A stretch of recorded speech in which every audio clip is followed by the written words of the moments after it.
Sebagai anak muda, kita yang akan ngerasain membaik atau memburuknya bumi di masa depan. Gaya hidup kamu udah mikirin bumi belum?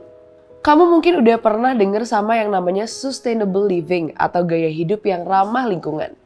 Sustainable living sebenarnya punya arti lain juga, yaitu gaya hidup yang bertujuan untuk mencapai keseimbangan lingkungan. Dengan kata lain, kembaliin lagi ke bumi apapun yang manusia ambil dari bumi itu, supaya ekosistemnya bisa tetap seimbang. Di tahun 2050 nanti, populasi manusia di dunia diperkirakan akan mencapai 10 miliar orang. Jadinya makin banyak deh nanti kebutuhan akan sandang, pangan, dan papan. Di sisi lain, bumi yang semakin tua dan terus dikuras kekayaan alamnya juga diprediksi akan kehilangan sumber dayanya. Jadi bisa memicu perubahan iklim ekstrim. Kamu udah ngerasain kan gerah banget di beberapa bulan terakhir ini? Sayangnya, pemahaman soal ini masih minim di Indonesia. Survei yang dilakukan sama YouGov Cambridge Globalism Project bilang kalau ada 18% masyarakat Indonesia masih nggak mau ngakuin terjadinya perubahan iklim yang muncul akibat ulah manusia. Terus aku harus ngapain dong soal isu ini?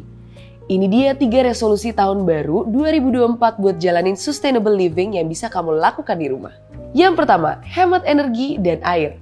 Hindari pemborosan penggunaan listrik dan air ketika nggak digunain. Yang kedua, penggunaan barang sustainable. Kamu bisa ngurangin sampah plastik dengan pakai barang yang sustainable seperti tumbler dan juga tote bag. Yang ketiga, bijak mengkonsumsi makanan. Dengan cara utamain konsumsi makanan yang diolah lewat proses yang sustainable. Contohnya, kamu bisa pilih produk ikan dan seafood yang ditangkapnya pakai cara sustainable fisheries.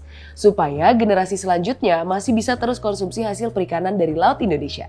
Apa resolusi sustainable kamu di 2023? Tulis di kolom komentar ya.